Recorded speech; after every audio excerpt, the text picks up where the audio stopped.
At the time that I'm recording this video, I've worked with 120 business owners and sales professionals one-to-one to help them maximize their mental performance, focus, and productivity. And my promise to you is that after watching this video, you'll wish you'd known this before hiring your own sales team. So let's jump straight into it. When you have a sales rep and you want to improve their performance, the thing that you do is that you usually track metrics. You track their sales metric. You track things like closing rate, offer rate, cash collected, and show rate. Probably more things, but this is typically what you would track, right? Now, the things that go beyond those metrics, for example, if you want to improve your closing rate, offer rate, cash collected, and show rate, you probably look at things like your sales script, the pre-call and post-call flows, the offer structure, the marketing, and the energy on calls. Now, when you want to improve the sales script, you probably look at sales training, tweaking the script based on the calls that you see and the feedback of the prospects. When you want to improve the pre and post call flows, you focus on email sequences, DM sequences, SMS sequences, etc. Your offer structure is the pricing, the value, the tweaking the offer based on the how the market resonates, etc. And then for marketing, you see ads, content, and landing pages and outreach. So that's marketing. However, when it comes to energy of the sales rep on the call, how they conduct and talk to the prospects and their folks, and if they're yawning and if they're sloppy, what do you actually do here to make sure to improve those variables? Because believe it or not, you probably know this yourself anyways. Yes, sales script is important, pre and post call flows is important, offer structure is important, marketing is important for the types of leads that you get in the call and the framework of the call itself, but the closer's energy and performance, mental performance on the call, how they actually articulate themselves and how they put into practice what you've been teaching them and how their brain operates also affects closing rate. Like, let's say, for example, we take closer number one, we take Bob, that has perfect sales skills. He gets on calls with qualified leads.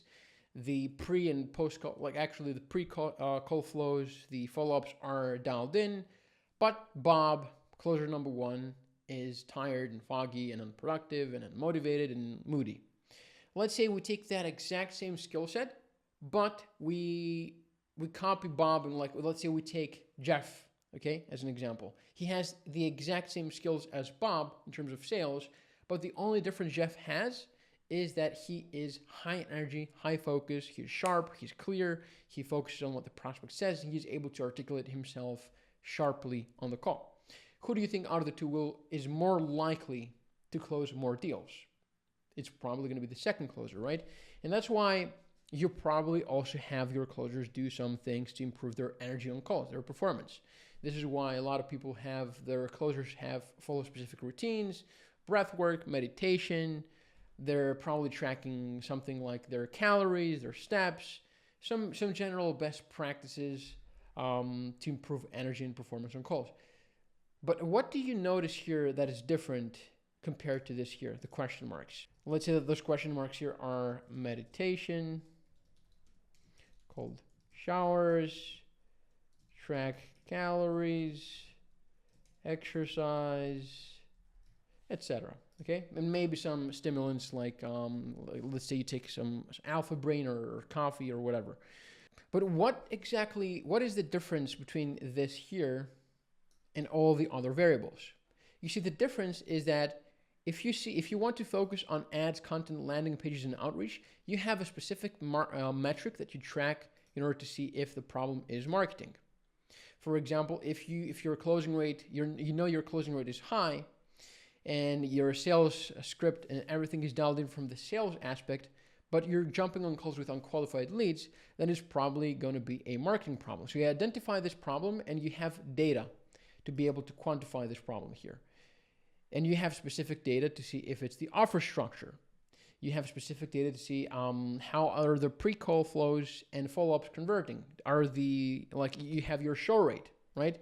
And the show rate is something that has to do with the pre-call and the follow-ups, etc. You have your sales script. So you have data for all of those four aspects of the sales performance.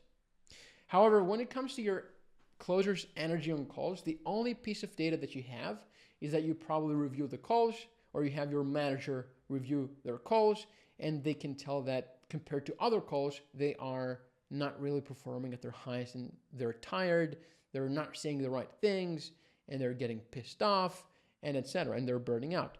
So that's the only metric you have to track for energy on calls and performance on calls. And that leads you to follow generic cookie cutter practices. Practices that might work for some people, but might not work for other people. So where do we rewrite the script in order to have data to be able to implement specific things? Like, for example, when you have data, you know that it's an ad problem because you track the ads and you see the conversions, you can see the numbers. When it's a content problem, you know the conversions because you have your UTMs and you know exactly how many leads you're getting from your YouTube, etc. When it's your pricing, for example, you have metrics. Your email sequences, you have specific metrics, your open rate, your click rate, your bounce rate, all those different metrics that you will be able to pinpoint to see exactly what to change to optimize the pre and post call flows. What exactly you need to change from this to optimize the sales script? What exactly do you need to change from this to optimize the offer structure? But what exactly do you need to fix from this to optimize energy on calls? We don't really know, and the reason we don't know is because we don't have the right data. And to do that, instead of going from, okay, in order to improve my performance, I need to implement diet, sleep, exercise, moving, meditation, whatever, instead of skipping that fundamental step of looking at the data, you actually do things like track sleep quality, track hormone levels, track nutrient status, track stress levels. And only then you're going to be able to see what exact variable you need to tweak and modify in order to optimize energy and mental performance on calls.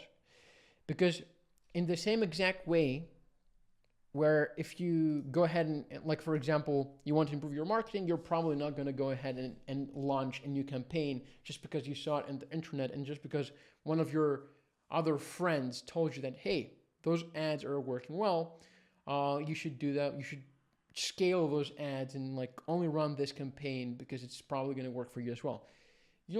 Yes, you might try the ad campaign. You might try those new creatives to see how they perform.